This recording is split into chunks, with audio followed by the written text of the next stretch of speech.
চন্দ্রপুরা গোকরোর মতো বিষধর সাপ রয়েছে স্কুলে। সাপেদের আস্তানা হয়ে উঠেছে স্কুলের ক্লাসরুম। খোদ মালদা শহরে দেখা গেল এমন ছবি। শহরের সরকারি আবাসনের মধ্যে রয়েছে রেন্টাল হাউজিং এস্টেট প্রাথমিক বিদ্যালয়। ভগ্নপ্রায় স্কুলের সাথে অন্ধকার ঘরগুলিতে ঘুরে বেড়ায় সাপ। ভয়ে স্কুলে ঢোকেন না প্রধান শিক্ষিকা, সাপের ভয়ে পড়ুয়াদের স্কুলে পাঠান না অভিভাবকরা। ভয় পাচ্ছি যে বাচ্চাগুলোকে কিভাবে এখানে পাঠাবো, খেলা করছে, স্কুল করছে, তো ভয়, মানে স্কুলের মধ্যেই তো সাপটা, ওই কারণে ভয় লাগে। হ্যাঁ, ভয় লেগেছে। আপনার মেয়েকে এখানে পাঠাতে কি নিরাপত্তা বুঝছো? নিরাপত্তা থাকবে? এখন তো সাপ ধরার পর এখন ঠিক জানছি না নিরাপত্তা থাকবে কিনা, আবার চলে আসতে পারে, কোনো ঠিক নেই।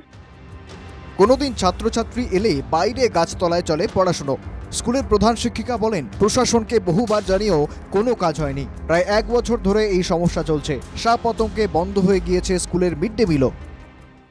এই স্কুলে তো সাপের ভয়ে বাচ্চাগুলো আসে না। তো আমি বহুবার এর আগে ডিআই, এসআই, চেয়ারম্যান, জেলা ডিস্ট্রিক্ট ম্যাজিস্ট্রেট এনাদের কাছে আমি কমপ্লেন করেছি।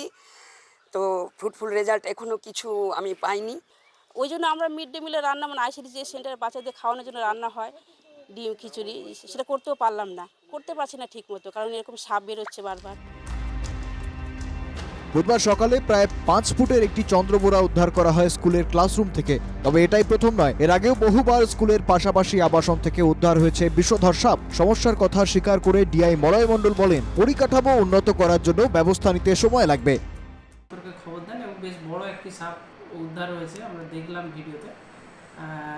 আসলে কথাবার্তা চলছে, এখন খুব চট করে ইনফ্রাস্ট্রাকচারাল যে ডেভেলপমেন্টটা দরকার আছে সেটা তো খুব চট করে হবে না। আমরা কথাবার্তা বলছি মিউনিসিপ্যালিটি এবং ইবি ব্লকের সাথে। সাপ আতঙ্কে তাহলে কি বন্ধের মুখেই এই বিদ্যালয়, নাকি প্রশাসন কোনো ব্যবস্থা গ্রহণ করবে? এখন সেটাই। মালদা থেকে সুমিত ঘোষের রিপোর্ট, এনকেটিভি বাংলা।